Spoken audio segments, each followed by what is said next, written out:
किसी गांव में एक गरीब ब्राह्मण रहता था। ब्राह्मण गरीब होते हुए भी सच्चा और ईमानदार था, परमात्मा में आस्था रखने वाला था। वह रोज सवेरे उठकर गंगा में नहाने जाया करता था, नहा धोकर पूजा पाठ किया करता था। रोज की तरह वह एक दिन गंगा में नहाने गया। नहाकर जब वापस आ रहा था तो उसने देखा रास्ते में एक लिफाफा पड़ा हुआ है। उसने लिफाफा उठा लिया।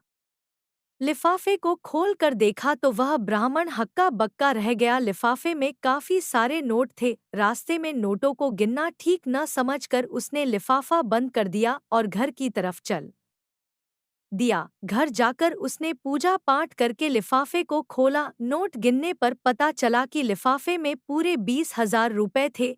पहले तो ब्राह्मण ने सोचा कि भगवान ने उसकी सुन ली है, उसे माला माल कर दिया है। ब्राह्मण की खुशी ज्यादा देर रुक नहीं सकी। अगले ही पल उसके दिमाग में आया कि हो सकता है यह पैसे मेरे जैसे किसी गरीब के गिरे हों।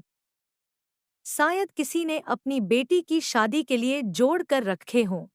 उसकी आत्मा ने आवाज दी कि वह इन पैसों को ग्राम प्रधान को दे आए। वह उठा और ग्राम प्रधान के घर की तरफ को चल दिया। अभी वह ग्राम प्रधान के आंगन में ही गया था, उसे लगा कोई गरीब आदमी पहले से ही ग्राम प्रधान के घर आया हुआ है। वह भी उनके पास पहुंच गया। गरीब आदमी रो रो कर प्रधान को बता रहा था कि कैसे कैसे यत्नों से उसने पैसे जोड़े थे पर कहीं रास्ते में गिर गए थे।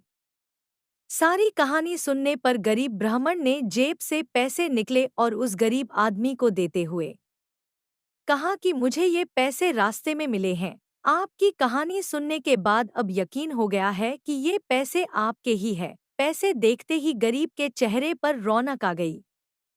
गरीब ब्राह्मण ने कहा, पैसे गिन लीजिए। गरीब आदमी ने ब्राह्मण का धन्यवाद करते हुए कहा कि पैसे तो पूरे ही हैं, इसमें से मैं आपको कुछ इनाम देना चाहता हूँ। गरीब ब्राह्मण ने कुछ भी लेने से इनकार कर दिया। ब्राह्मण अपने घर को वापस आ गया। उसको इस बात की खुशी थी कि उसकी आत्मा की आवाज की जीत हुई है।